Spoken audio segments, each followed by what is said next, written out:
Hello विद्यार्थी मित्रांनो, नमस्कार. हे जे लेक्चर आहे, हे लेक्चर महाराष्ट्रातल्या त्या विद्यार्थ्यांसाठी खूप महत्त्वाचं आहे, की ज्या हाउसवाईफ आहेत आणि एम-पी-एस-सी पूर्ण करण्याचं जे स्वप्न आहे, ते मनात बाळगून आहे. ठीक आहे. पण आयुष्यामध्ये बऱ्याचशा जबाबदाऱ्या ज्या आहेत, त्या असल्यामुळे एम-पी-एस-सीची तयारी आहे, ती आधी करता आली नाही, परंतु आता करायची आहे. तर त्या महिलांसाठी हे लेक्चर आहे.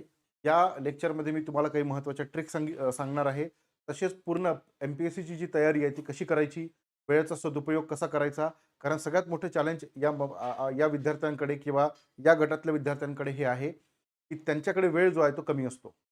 ठीक आहे, जबाबदाऱ्या जास्त असतात. पण एम-पी-एस-सीची तयारी करायची असते. तर मग यांनी तयारी कशी केली पाहिजे? तेच आपण या लेक्चरमध्ये डिस्कस करूया. ओके. चला तर मग अजिबात उशीर न करता आपण सुरू करू.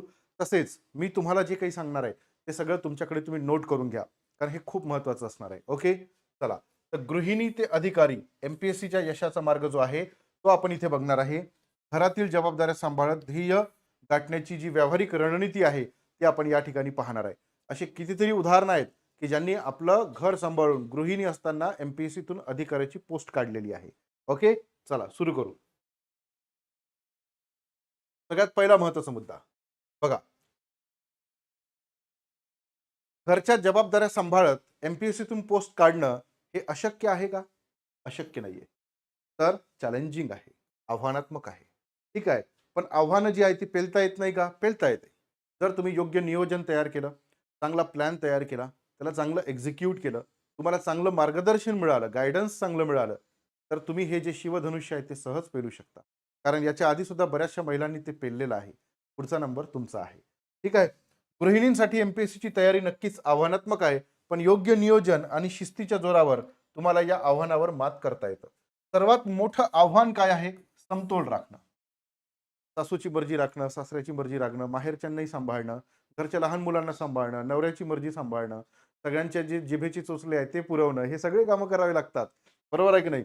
मग घरची आणि कुटुंबाची जबाबदारी यांना पार पाडावी लागते आणि याच्यात खूप जास्त वेळ जातो. जातो की नाही? जातो. आणि सखोल अभ्यासासाठी एकाग्रतेची गरज असते. मग ही जबाबदारी आणि एकाग्रता ह्या 2 गोष्टी ज्या आहेत त्या आपल्याला एका वेळेस प्रॉपर इम्प्लिमेंट नाही करता येत अभ्यासामध्ये. अडथळे म्हणून या समोर येतात. अशा वेळेस जे आहे ते आपण काय केलं पाहिजे? तर ह्या दोन्ही गोष्टी महत्त्वाच्या आहेत. मग अचूक रणनीतीच्या आधारे आपण याच्यावर मात करू शकतो. तयारीतील प्रमुख अडथळे काय-काय आहे? सगळ्यात पहिला आहे वेळेचं गणित बसवता येत नाही. बऱ्याचशा ज्या महिला आहे, त्यांना लहान-लहान मुलं आहे. त्या मुलांच्या हिशोबानुसार त्यांना प्लॅन तयार करावा लागतो. बरोबर आहे का? मग वेळेचं गणित बसवलं येनकेन प्रकारे काहीही करून, ठीक आहे. तर योग्य दिशा मिळत नाही. कसा अभ्यास करायचा? सुरुवात कुठून करायची? कोणत्या पुस्तकापासून करायची? पहिले बेसिक पुस्तकं वाचायची का? की मग डायरेक्ट जे रेफरन्स बुक आहे त्याच्यावर शिफ्ट व्हायचं. नोट्स काढायच्या का नाही काढायच्या? स्टेट बोर्डाच्या नोट्स काढायच्या की नाही काढायच्या? तर तुमचा जो प्लॅन आहे तो रेग्युलर तयारी करणाऱ्या विद्यार्थ्यांपेक्षा वेगळा असणार आहे. ठीक आहे.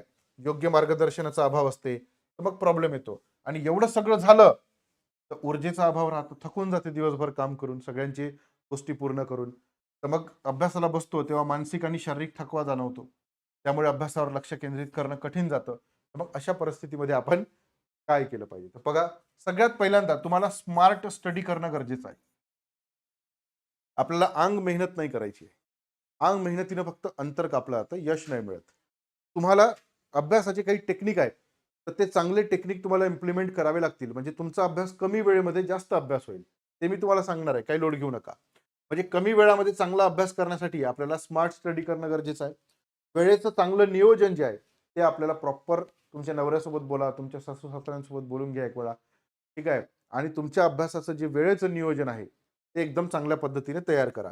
आणि आरोग्य आणि ऊर्जा या 2 गोष्टीकडे लक्षात ठेवायचं. कारण मानसिक आणि शारीरिक थकवा तुम्हाला एम-पी-एस-सी पासून दूर नेऊ शकतो. मग एनर्जेटिक कसं राहता येईल? स्वतःला कसं मेंटेन ठेवता येईल या सगळ्या गोष्टीमध्ये, एनर्जी टिकवून कशी ठेवता येईल, हे सुद्धा आपल्यासाठी खूप चॅलेंजिंग गोष्टी आहे. तर ही रणनीती तुम्हाला तुमच्या घरातील जबाबदाऱ्या सांभाळत यशाच्या शिखरावर नेण्यासाठी प्रभावी ठरेल. ठीक आहे, बरोबर आहे? मग आता वेळेचं प्रभावी नियोजन जे आहे ते कसं करायचं? ठीक आहे, कसं करायचं? तुमची बघा, प्रत्येक महिलेचं वेगळं असू शकतं. असं काही नाही की सगळ्यांचं सारखं असेल. पण प्रत्येक महिलेचं मात्र एक नक्की प्रॉब्लेम असेल, की वेळ नाही मिळत किंवा कमी मिळतो. तर मग बघा काय करायचं? पहिले तुम्ही सगळ्यात पहिलं काम करा, की तुमचं तुम्ही वेळापत्रक तयार करा. तुमचा वेळ कुठे-कुठे जातो? हे एका कागदावर लिहून घ्या.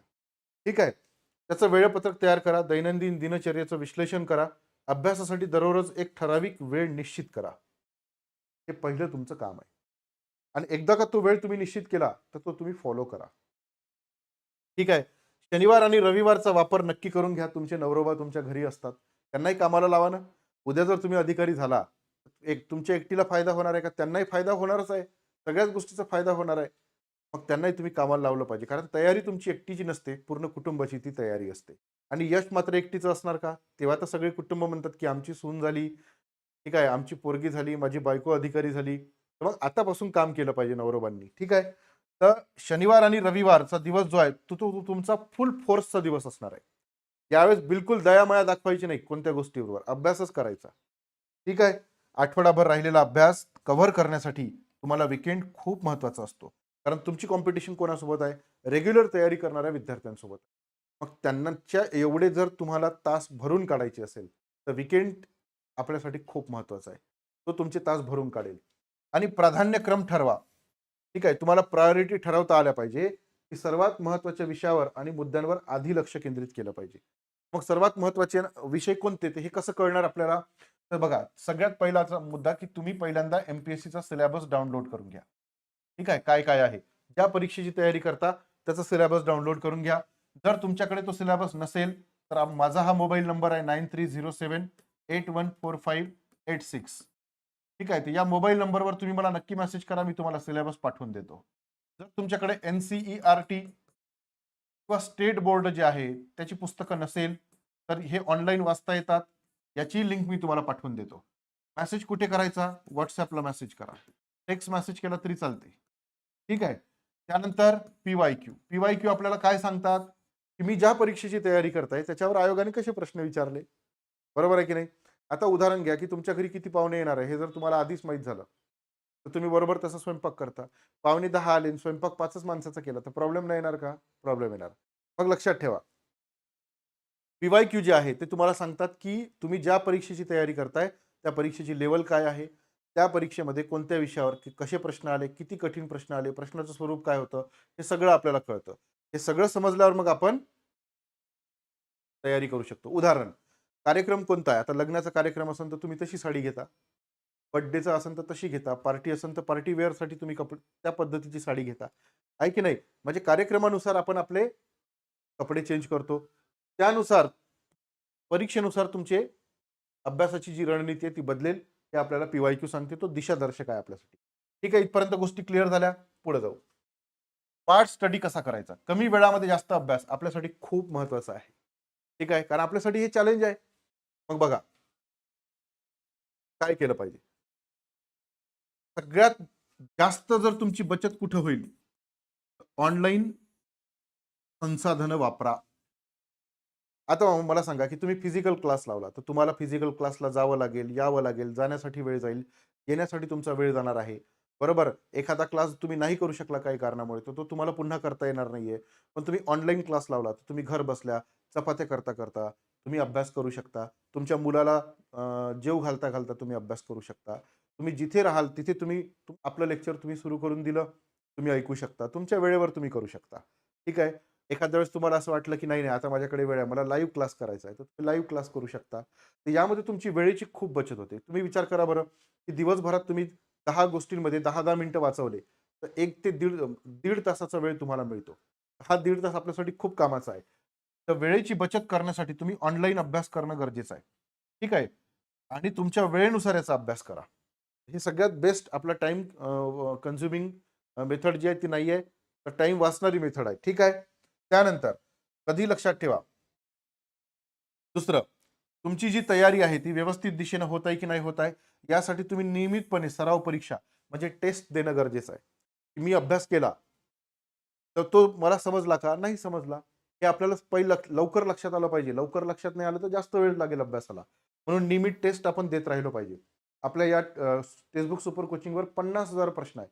ते तुम्ही सोडवा आणि स्वतःला टेस्ट करत राहा. आणि शॉर्ट नोट्स ज्या आहे, त्या शॉर्ट नोट्स तुम्हाला काढता आल्या पाहिजे. परंतु तुम्ही पहिल्या, दुसऱ्या, तिसऱ्या रीडिंगमध्ये नाही काढायचं. शॉर्ट नोट्स कधी काढायच्या? पहिली, दुसरी, तिसरी रीडिंग झाली, की मग शॉर्ट नोट्स काढा. ठीक आहे? पहिल्या रीडिंगमध्ये काढायला गेला, तर त्या शॉर्ट होत नाही. का? कारण पहिल्या रीडिंगमध्ये आपल्याला सगळंच महत्त्वाचं वाटतंय. पण नंतर तिसरी रिडिंग झाली की आपल्याला लक्षात येतं की काय महत्वाचं आहे, तेवढ्याच बारीक बारीक नोट्स काढा आणि मग तुम्हाला रिवाईज करायला घरी बसून कुठेही राहिला तरी तुम्ही त्याला लगेच रिवाईज करू शकता. तर अशा पद्धतीचा स्मार्ट स्टडी जो आहे तो तुम्ही करू शकता. सोबत आहे ना, मी तुम्हाला बाकीची सांगतो टेक्निक, काही लोड घेऊ नका. तिसरं, मानसिक आणि शारीरिक आरोग्य हे यशाचं इंधन आहे. तुम्ही जितके जास्त स्वस्थ राहाल तेवढे जास्त एनर्जेटिक राहाल.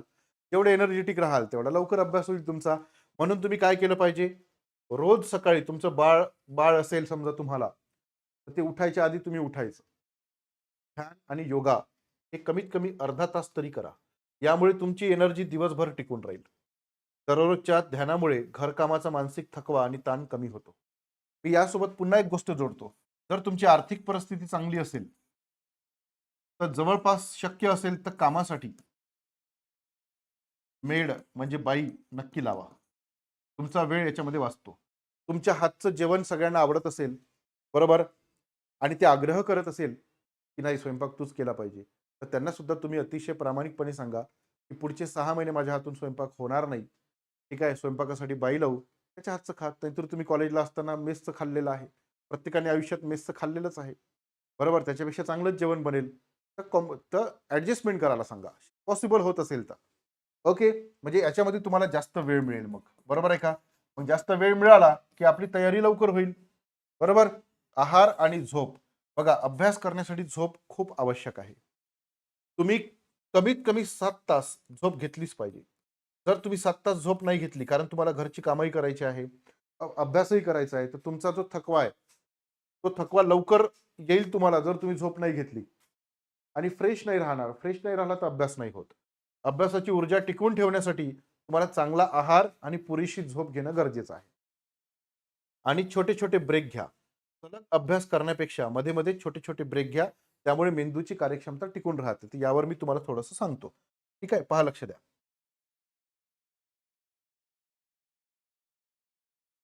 एक मिनिट.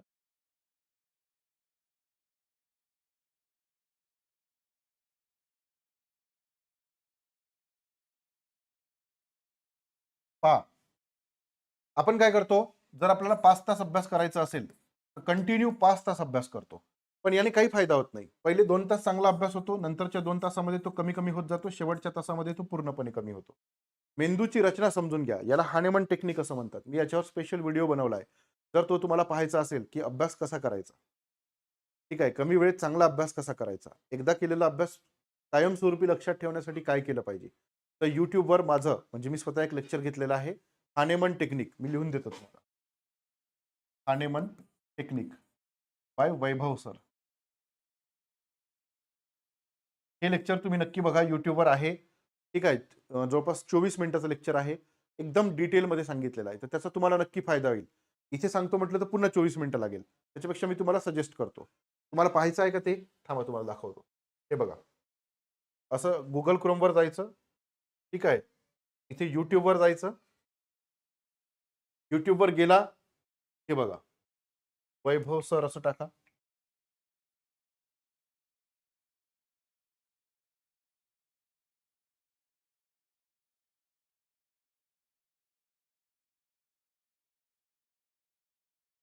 हे बघा. एम-पी-एस-सी परीक्षेची तयारी करता, खूप अभ्यास करून रिझल्ट येत नाही, तर मग अभ्यासाचे हानेमन टेक्निक वापरा. 1 वर्षामध्ये रिझल्ट येईल. तर हे जे लेक्चर आहे ते तुम्ही पाहू शकता. हे बघितलं तर तुम्हाला कमी वेळेत तुमचा जो अभ्यास आहे, तो चांगल्या पद्धतीने होईल. समजलं? हां. मग काय करायचं अभ्यास करताना? जर तुम्ही 5 तासाचा अभ्यास करत असाल, तर 2 तास, 2 तास, 1 तास असं डिव्हाईड करायचं. या 2 तासामध्ये पहिला विषय घ्यायचा, दुसऱ्या 2 तासामध्ये दुसरा विषय घ्यायचा. ठीक आहे. 4 तास एकाच विषयाचा अभ्यास नाही करायचा. एकाच विषयाचा जर अभ्यास केला, तर हळू त्या विषयातली स्पीड कमी होते. तुमच्या मेंदूला नवीन गोष्टी पाहिजे असतात. म्हणून 2 तास वेगळा अभ्यास, 2 तास वेगळा अभ्यास असं करा. समजलं? त्याच्यामुळे तुमची मेंदूची कार्यक्षमता वाढते आणि अभ्यास जो आहे तो प्रभावी होतो. लक्षात आलं का? Very good. पहा, समजलं इथपर्यंत? Very good.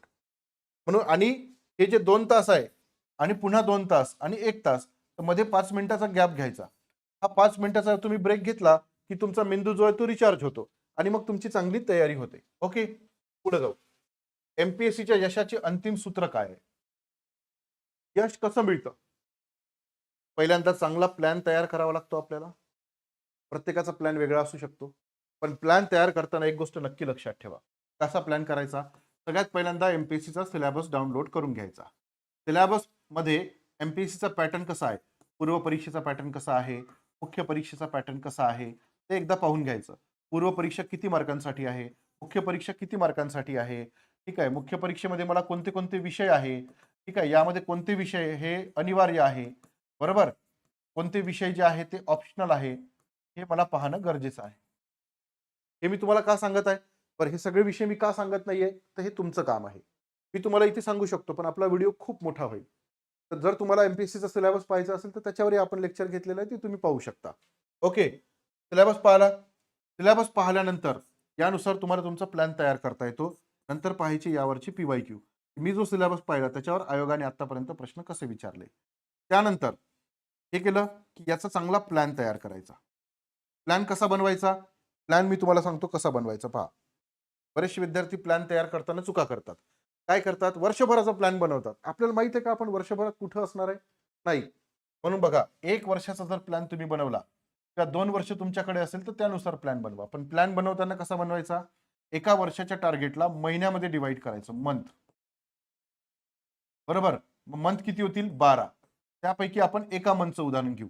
एका मंथला तुम्ही किती आठवड्यांमध्ये डिव्हाईड करू शकता? 4. एक महिना किती आठवड्यांचा असतो? 4. पहिला आठवडा, दुसरा, तिसरा, चौथा. तर एका महिन्याच्या प्लॅनला तुम्ही 4 आठवड्यांमध्ये डिव्हाईड करा. मग अभ्यासाची पद्धत कशी असली पाहिजे? एका आठवड्याचा प्लॅन तयार करायचा. कारण एका आठवड्यामध्ये आपल्याला माहित राहते की आपण कुठे असणार आहे. 1 मिनिट पाणी पिऊन घेतो.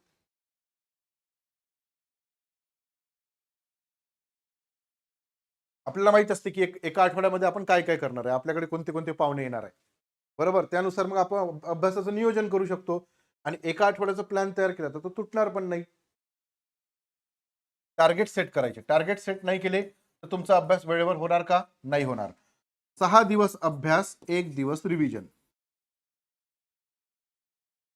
मग पुढच्या आठवड्याचा प्लॅन तयार करायचा. 6 दिवस अभ्यास, 1 दिवस रिव्हिजन. तिसऱ्या आठवड्याचा प्लॅन तयार करायचा 6+1. चौथ्या आठवड्याचा प्लॅन तयार करायचा 4+3. तुम्ही म्हणा सर 4 दिवस अभ्यास, 3 दिवस रिव्हिजन. पहा, लक्षात घ्या रिव्हिजन कशी असली पाहिजे.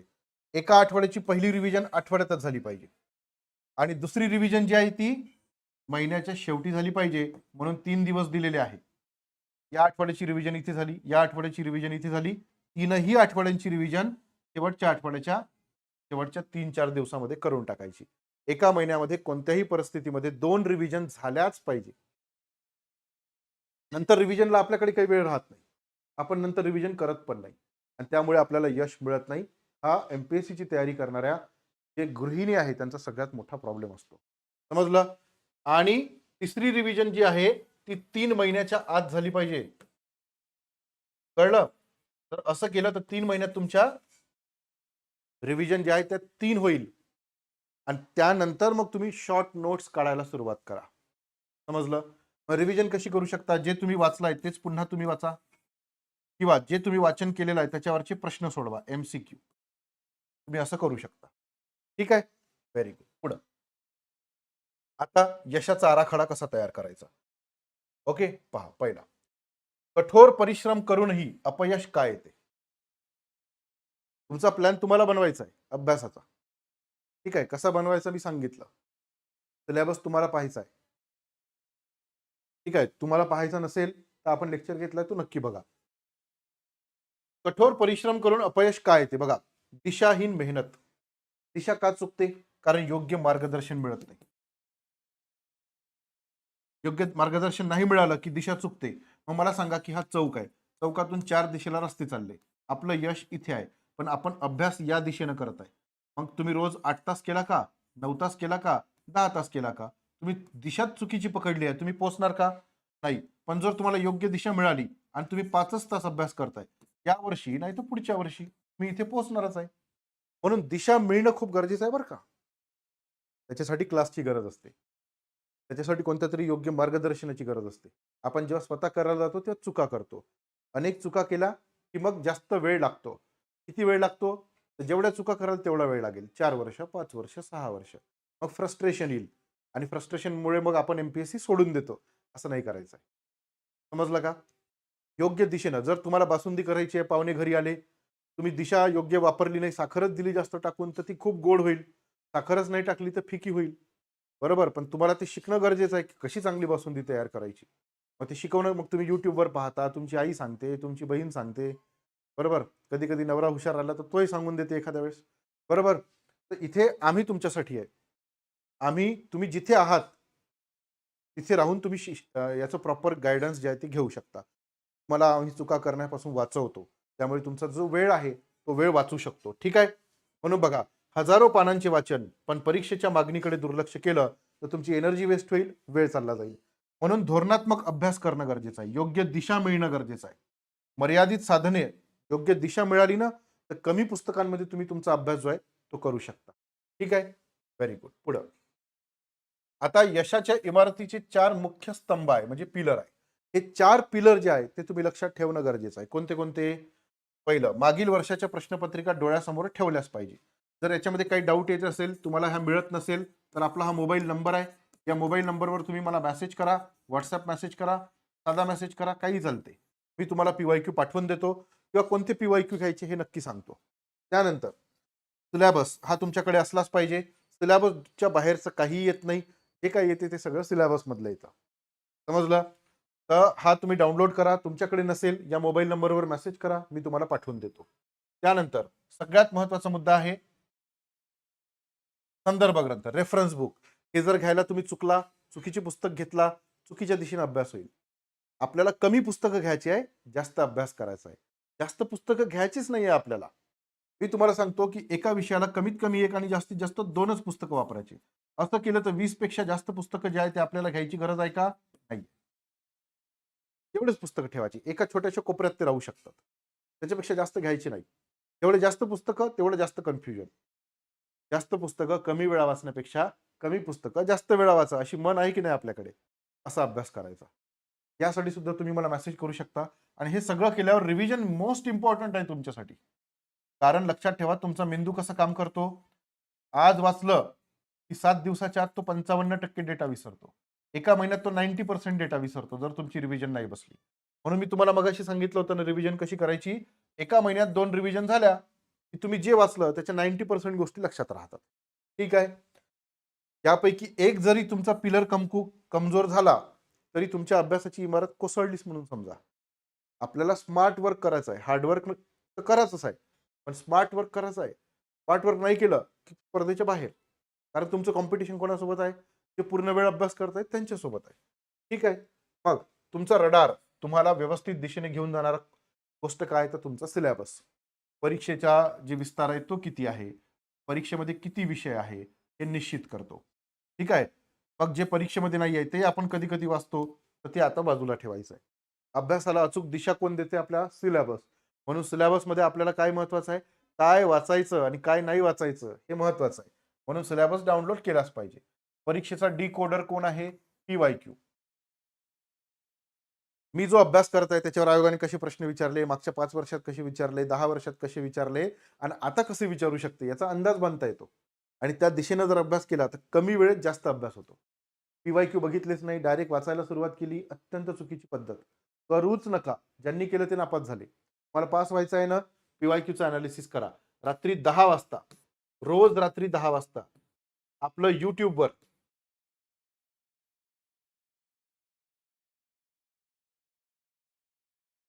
YouTubeवर आपला इतिहास, मी इतिहास हा विषय शिकवतो. तर यावर PYQ अॅनालिसिसचं लेक्चर असतं. तुम्ही नक्की अटेंड करा. तुम्हाला खूप फायदा होईल. तुम्हाला हे कळेल, की कोणत्या टॉपिकवर जास्त प्रश्न येतात, कोणत्या टॉपिकवर कमी प्रश्न येतात. मग माझ्यासाठी हॉट टॉपिक कोणते आहे, हे सगळं तुम्हाला समजेल. ठीक आहे.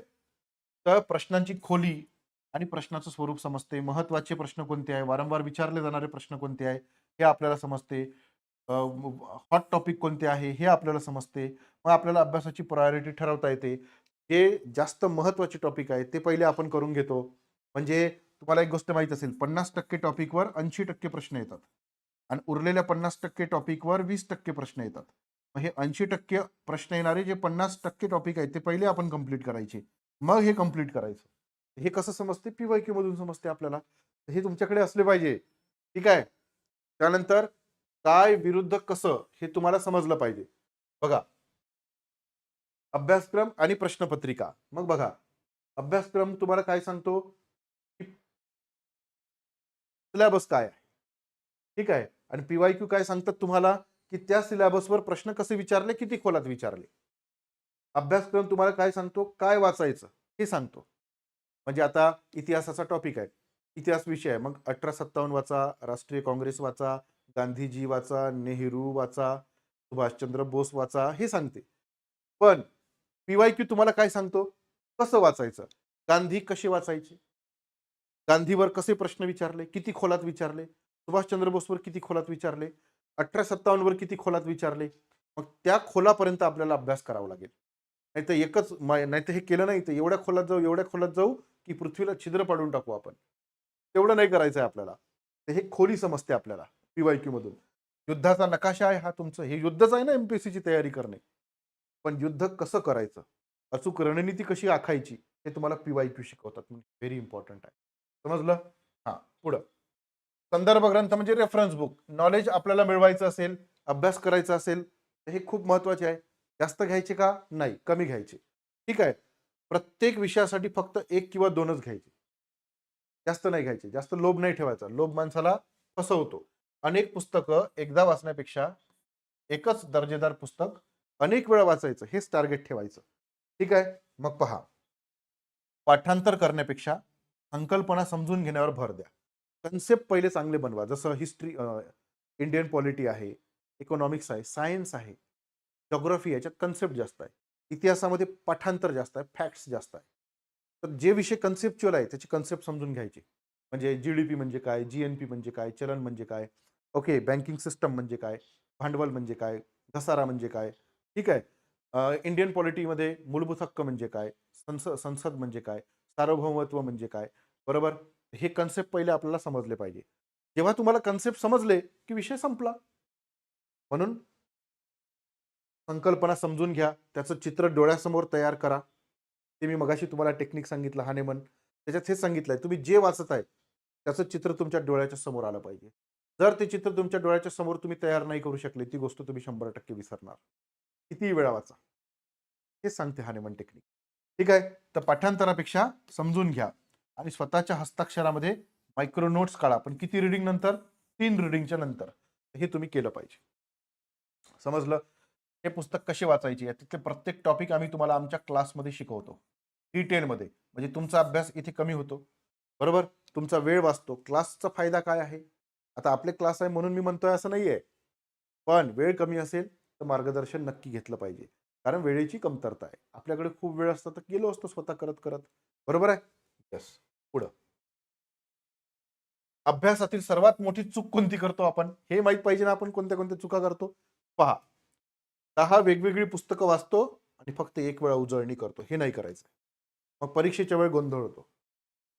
आपल्याला एकच सर्वोत्कृष्ट पुस्तक निवडायचं आहे, 10 वेळा उजळणी करायची आहे, म्हणून तुमच्या अभ्यासामध्ये ॲक्युरेसी जी आहे ती वाढेल. हा मुद्दा लक्षात ठेवा. ओके. रिव्हिजन, रिव्हिजन खूप महत्वाचं आहे. मी तुम्हाला सांगितलं की नाही, पहिली रिव्हिजन, दुसरी रिव्हिजन, तिसरी रिव्हिजन. पण इथे लवकर लवकर सांगितलं आहे. हे केलं तरी चालते.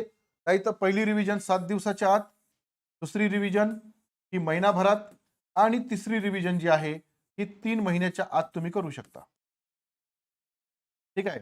नाही तर पहिली रिव्हिजन तुम्ही 24 तासात करू शकता, दुसरी रिव्हिजन 3 दिवसाच्या आत करू शकता, तिसरी रिव्हिजन 7 दिवसाच्या आत करू शकता, चौथी रिव्हिजन 1 महिन्यात करू शकता. किंवा पहिली रिव्हिजन तुम्ही 3 दिवसाच्या आत करू शकता, दुसरी रिव्हिजन 7 दिवसाच्या आत करू शकता, तिसरी रिव्हिजन 1 महिन्याच्या आत करू शकता. पण महिन्याभरात कमीत कमी 2 ते 4 रिव्हिजन झाल्या पाहिजे. का बरं? जे वाचत आहोत ते गेलं नाही पाहिजे पळून, डोक्यात राहिलं पाहिजे ना, धरून धरून ठेवायचं त्याला. नाही तर आपला टाइम वेस्ट होईल, आपल्याकडे आधीच वेळ कमी आहे आणि आपलं नुकसान होईल. समजलं? लक्षात आलं? काही डाऊट आहे? मानवी मेंदू आपल्याला वरदान आहे विसरण्याचं. आपल्या जवळचे किती मोठे धक्के बसले तर काही काळानंतर आपण विसरतो. माणसाला जर विसरता आलं नसतं तर माणूस पागल झाला असता, बरोबर आहे की नाही. म्हणून मेंदूला विसरण्याची, प्रत्येक व्यक्ती विसरतो, किती हुशार राहू द्या ना, करतो. म्हणून त्याला विसरू जायचं नाही, धरून ठेवायचं. म्हणून ह्या रिव्हिजन करायचे. हानेमन टेक्निक वापरा बरं, याच्यामध्ये खूप फायदा होईल तुम्हाला. पुढं,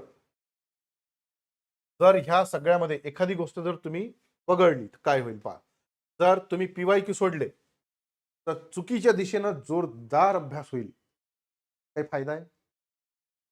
अभ्यासक्रम आणि PYQ उजळणी सोडली, रिव्हिजन नाही केली, हॉलमध्ये जाणार आणि आड्याकडे पाहत राहणार. हो, तुम्ही होतं. मॅक्सिमम विद्यार्थ्यांची समस्या आहे. लॅक ऑफ रिव्हिजनमुळे होते. रेफरन्स बुक ती जर तुम्ही रिव्हिजन नाही केली तर वरवरचं नॉलेज मिळते. रेफरन्स बुक आणि PYQ सोबत तुम्ही जर रिव्हिजन नाही केली, वरवरचं नॉलेज मिळते, संकल्पना समजत नाही, कन्फ्युजन वाढते, मार्क कमी होतात. पुस्तकं आणि PYQ, अभ्यासक्रम आणि PYQ, अनावश्यक माहिती जी आहे त्याचा अभ्यास तुम्ही करता आणि जे गरजेचं आहे ते करत नाही. म्हणून अंतिम रणनीती काय असेल आपली अभ्यासाची? तर पहा रे, पहा. पहिल्यांदा तुम्हाला तुमचा सिलेबस पाहणं गरजेचं आहे, त्याच्यामुळे तुमचा अभ्यासक्रम निश्चित होईल. PYQ पाहणं गरजेचं आहे, ज्याच्यामुळे तुम्ही प्रायोरिटी ठरवू शकाल की अभ्यास कोणत्या दिशेने केला पाहिजे. नंतर रेफरन्स बुक तुम्ही चांगले घेतले पाहिजे, ज्यातून तुम्ही सखोल नॉलेज घेऊ शकता. आणि शेवटी रिव्हिजन केली पाहिजे, जे तुमचं ज्ञान मरू देणार नाही, जिवंत ठेवेल आणि परीक्षेमध्ये कामी येईल. हे 4 पिलर जे आहेत हे वेगवेगळे नाही, एकाच अभ्यासाचे 4 भाग आहेत. समजलं का? Very good. मी तुम्हाला हे सांगणार नाही की तुम्ही पहिल्या महिन्यामध्ये कोणता अभ्यास केला पाहिजे, दुसऱ्या महिन्यात कोणता केला पाहिजे, तिसऱ्या महिन्यात कोणता केला पाहिजे, चौथ्या महिन्यात. प्रत्येकाचा प्लॅन वेगळा राहणार आहे. पण प्लॅन कसा बनवायचा हे मी तुम्हाला सांगितलं आहे, की तुम्ही एका वर्षाचे जे टार्गेट आहे ते महिन्यामध्ये डिवाइड करा. महिन्याचे टार्गेट वीकमध्ये डिवाइड करा. एका वीकचे पूर्ण स्पष्ट टार्गेट लिहून ठेवा आणि ते पूर्ण करा. जोपर्यंत टार्गेट देणार नाही, तोपर्यंत पूर्ण होणारच नाही. 10 वर्ष लागेल मग अभ्यास करायला. ठीक आहे? आजपासून तुम्ही काय करायला पाहिजे? वेळ नाही. 2027 ला टार्गेट करा. 2026 ला करत असाल तर खूपच चांगली गोष्ट आहे. 2027 ला टार्गेट करत असाल तर आपण बघा, आम्ही तुमच्यासाठी नवीन बॅचेस सुरू केलेले आहे बघा. तुम्हाला दाखवतो. एकदम प्रॉपर गाईडन्स तुम्हाला मिळेल याच्यामध्ये. हे बघा, स्वराज नावाची बॅच सुरू केलेली आहे. ही 2027 ची तयारी करणाऱ्या गृहिणींसाठी तयार केलेली आहे. त्यामध्ये तुम्हाला शून्यापासून तर 100 पर्यंत म्हणजे ॲडव्हान्स, बेसिक टू ॲडव्हान्स आम्ही शिकवणार. पूर्व परीक्षा, मुख्य परीक्षा दोन्ही परीक्षांची डिटेलमध्ये तयारी करून घेणार. पर्सनल गायडन्स आणि मेंटॉरशिप तुम्हाला मिळणार. आम्ही मेंटॉर अपॉइंट केले तुमच्यासाठी. तुम्हाला काही अडचण आली कॉन्टॅक्ट करा. तुमच्या सगळ्या डिटेल गोष्टी ज्या आहेत त्या आम्ही सॉल्व्ह करून देऊ. तुमच्यासाठी सेशन असतात, अभ्यास कसा करायचा, प्लॅन कसा तयार करायचा, सगळ्या गोष्टी. आन्सर रायटिंग, कारण आता MPSC डिस्क्रिप्टिव्ह झाली आहे, पूर्ण आन्सर रायटिंगची तयारी करून घेऊ. त्यानंतर तुम्हाला लाईव्ह क्लासेस मिळतात. लाईव्ह नाही करू शकला, तुमच्या वेळेवर करा. प्रत्येक क्लास रेकॉर्ड राहतो. महाराष्ट्रातील नामांकित आणि अनुभवी शिक्षक आहे. प्रत्येक सब्जेक्टला एक एक टीचर आपण अपॉइंट केलेला आहे. का? तर प्रत्येक टीचरची एका विषयामध्ये हँड असतो. तर तुम्हाला चांगलं जे टीचिंग आहे ते मिळालं पाहिजे. ओके, मी स्वतः तुम्हाला इतिहास शिकवतो. 350 पेक्षा जास्त स्टडी नोट्स तुम्हाला मिळणार आहे. आमच्या नोट्स मिळणार आहे PDF फॉर्मॅटमध्ये. करंट अफेअरच्या नोट्स मिळणार आहे. मंथली करंट अफेअरच्या नोट्स मिळणार आहे. सगळं मिळणार आहे. आणि या बॅचची जी काही फीज राहील ती तुम्ही EMI मध्ये भरू शकता. थोडी थोडी दर महिन्याला 5 महिन्यापर्यंत तुम्ही फी भरू शकता. ओके, त्यामुळे काही जड जाणार नाहीये तुम्हाला. आणि ऑनलाईन अभ्यास आहे, तुमच्या वेळेवर तुम्ही करू शकता. ठीक आहे. त्यानंतर बघा, आपण आहे ना कंबाईन परीक्षेसाठी सुद्धा बॅच सुरू केली आहे. तुम्ही कंबाईनची तयारी करताय तर कंबाईनसाठी सुद्धा बॅच आहे. ऍडमिशन सुरू झालेले आहे. कालच बॅच सुरू झाली. ठीक आहे. त्यानंतर आता सध्या डिस्काउंट चालू आहे. 26 तारखेपासून सुरू झाला डिस्काउंट. 31 मार्च पर्यंत डिस्काउंट आहे. यानंतर तुम्हाला तो डिस्काउंट मिळणार नाही. आता कमी पैशामध्ये तुम्हाला बॅचेस मिळत आहे. स्पेशल राज्यसेवा मिळत आहे. राज्यसेवा अधिक कंबाईन जर घ्यायचं असेल तर तेही मिळत आहे. त्याची फीस कमी झालेली आहे. फीससाठी तुम्ही मला संपर्क करा. आपला हा मोबाईल नंबर आहे ना, 93078145, हा माझा स्वतःचा नंबर आहे, पर्सनल नंबर आहे. याच्यावर तुम्ही मला मेसेज करा. व्हॉट्सअप मेसेज केला तरी चालते. ठीक आहे. Very good. पुढे जाऊ. कंबाईन ग्रुप सीची मेन्सची तयारी करताय तर त्याची बॅच आपल्याकडे आहे. झालं. मग आजपासून तुम्ही काय केलं पाहिजे तर पहा, लक्षात घ्या. तुमच्या अभ्यासाच्या टेबलावर अभ्यासक्रम आणि PYQ दोन्ही असले पाहिजे. तुमचा जिथं टेबल ठेवलेला आहे, सिलेबस लावा, PYQ डोळ्यासमोर ठेवा. जे काही वाचत आहे अभ्यासक्रमात पाहायचं, PYQ पाहायचे आणि रीड करायचं. तरच तुम्ही योग्य दिशेने अभ्यास कराल, नाही तर नाही करू शकत. पुस्तकांची यादी कमीत कमी तयार करा. फार कमी पुस्तकं घ्या. ठीक आहे. आणि अभ्यास सुरू करत असताना कधीही एका वेळेस 2 विषय घ्या. किती? 2 विषय घ्या. एका वेळेस एक विषय घेऊ नका. एक विषय घेतला तर तुमचा मेंदू तसा पाहिजे असं काम करत नाही. कमीत कमी 2 विषय सोबत घेतले पाहिजे. वाचनापेक्षा उजळणीला अधिक वेळ द्या. म्हणजे तुम्ही जे काही रीडिंग केलेलं आहे, तर एका महिन्यात मी तुम्हाला सांगितलंच आहे. आपल्या 3 रीडिंग झाल्याच पाहिजे. 3 रिव्हिजन झाल्याच पाहिजे. समजलं? त्यानंतर यशासाठी वेगळ्या गोष्टी करायची गरज नाही. जी गोष्ट करतोय तीच वेगळ्या पद्धतीनं करायची गरज आहे. ह्या गोष्टी सगळ्या आम्ही तुम्हाला शिकवतो. तुम्ही अजिबात टेन्शन घेऊ नका. चांगला प्लॅन तयार करा. जर तुम्हाला अडचण येत असेल तर आम्हाला सांगा. एका वर्षामध्ये, एका वर्षात आम्ही सांगतो त्या पद्धतीने अभ्यास केला तर पोस्ट मिळण्याची शक्यता ही जास्तीत जास्त असेल. मी तुम्हाला असं म्हणत नाही की 100% मिळेल, कारण आम्ही आमचं काम करतो, पण तुम्हाला तुमचं काम प्रामाणिकपणे करावं लागेल, कारण रिझल्ट तुमच्यावर पण डिपेंड करतो. तर आम्ही आमच्या पद्धतीने जे काही देतो तुम्हाला, त्याच्यात आम्ही तुम्हाला सांगतो, असा जर तुम्ही अभ्यास केला तर तुम्ही पोस्ट मिळवाल.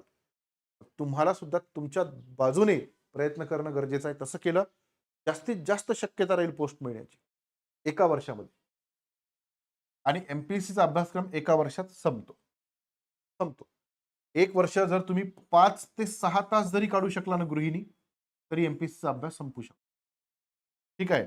आणि एक गोष्ट कधी लक्षात ठेवा, की जर एखादा विद्यार्थी 8 तास रोज अभ्यास करत असेल, रेग्युलर वाला, पण तुम्हाला रोज 8 तास नाही 4 तास मिळतात. तर शनिवार आणि रविवार मी जे तुम्हाला सांगितलं, या 2 दिवसामध्ये जास्त वेळ अभ्यास करून काय करायचं, वीक ॲव्हरेज करायचं. वीक ॲव्हरेज म्हणजे काय, की हा एका वीकमध्ये 8 साठी 56 तास अभ्यास करत आहे. तुमचा 5 दिवस 4 तास अभ्यास झाला म्हणजे 5 चोक 20. उरलेले 20 ते 22 तास जे आहे, ते तुम्हाला शनिवार आणि रविवारी कव्हर करायचे. तुम्ही तिथपर्यंत पोहोचू शकता. ठीक आहे? इथपर्यंत लक्षात आलं सगळ्यांना? कसा वाटला प्लॅन? बघा, तुमची परिस्थिती तुमची मर्यादा नाहीये. तर ती तुमची ताकद आहे. म्हणून गृहिणी असताना एमपीएससीची तयारी करणे हे एक मोठं आव्हान आहे. पण ते पेलण्यास तुम्ही पूर्णपणे सक्षम आहे. आम्ही तुम्हाला सक्षम करू. तुमच्या ध्येयाच्या दिशेनं पहिलं पाऊल टाका. आम्ही तुमचा हात धरून तुमच्या ध्येयापर्यंत घेऊन जाऊ. हे आश्वासन नाहीये, तर ही कमिटमेंट आहे. ओके. फक्त तुम्ही चालायला तयार राहिला, तर आम्ही तुम्हाला योग्य दिशेने घेऊन जाऊ. लेक्चर कसं बरं, आता याच्या व्यतिरिक्त भरपूर सारे लेक्चर मी तुमच्यासाठी घेतलेले आहेत. हे बघा, जे विद्यार्थी कॉलेजला आहे, ठीक आहे, कॉलेज करत आहे, ज्या मुली कॉलेज करत आहे, फर्स्ट इयरला, सेकंड इयरला, थर्ड इयरला, कोणत्याही इयरला असाल तर अभ्यास कसा करायचा याचं लेक्चर युट्यूबवर घेतलंय, तुम्ही नक्की बघा. हानेमन टेक्निकचं जे लेक्चर आहे, हे हानेमन टेक्निकचं लेक्चर सुद्धा आहे. सिलेबसचे जे लेक्चर आहे ते सुद्धा आहे. मी सिलेबस पूर्ण डिकोड केलेला आहे. बुक लिस्टचे सुद्धा लेक्चर आहे युट्यूबवर आपले.